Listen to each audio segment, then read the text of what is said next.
and you would just be happy to have that work.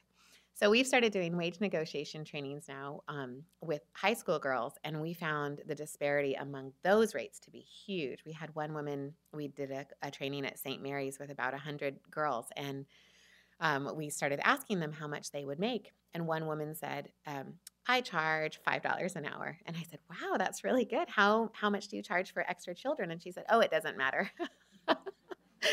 To which I said, can I get your phone number? but but then we had other women who would say, I charge $12 an hour, and for each additional child, it's $2 extra. So already you can see that difference. Very, very, it's just something that I think women end up, I don't want to be too generalizing, but I think that it's something that oftentimes women will end up just kind of that's expecting the way that the workplace will go and just being happy with having a job and not realizing the benefit in negotiating. um, One of the other things, strategic use of women's initiative for business and career development. There are some amazing groups that are doing work. I've been really excited about the Schwabi Williamson and Wyatt initiative. I've been part of some of the work that they've been doing. But the National Association of Women Lawyers Foundation in 2012 conducted a study of women's initiatives in the nation's top law firms. And the goal of the study was to determine how these initiatives are functioning and to identify the types of resources they're provided with. The findings demonstrated that the strategic use of women's initiatives is a significant source of potential strength that in too many instances has been limited in its scope of planning and programming. They say that there's abundance of soft programs, that they focused more on networking, but not necessarily on skills and training that will directly impact their advancement within firms.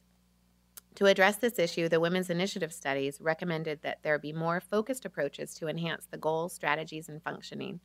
The second finding was that most of these women initiatives are woefully underfunding, and that a typical law firm spends far less on their women's initiatives than the salary of a first-year associate. So it makes clear that there's a significant opportunity there for firms to start addressing this more robustly and using this as a strategic approach to programming. The thing that really brings me hope, as opposed to 30 years ago, we now have a number of groups and people and organizations that have not only identified this as an issue, but have identified strategies and tactics to change the inequities, giving us a game plan now for how we move past this struggle so that we no longer need to be having these conversations. Yesterday, I was talking to a group about equal pay with my daughter, who's 8 weeks old, and one of the things that really I hope is that when I was in high school, I used to think about how much I would make and where I would go. And I remember hearing the talk about gender inequity. And I can't believe that now here I am with a daughter. I really hope that in the next 18 years, we can get to a point where I don't have to worry about her not making enough or not making the same amount just because of the way that she was born.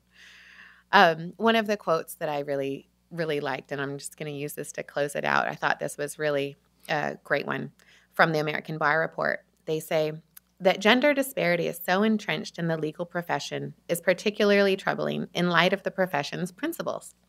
Justice not only includes what we seek for our clients, but it also includes access to opportunities to succeed in our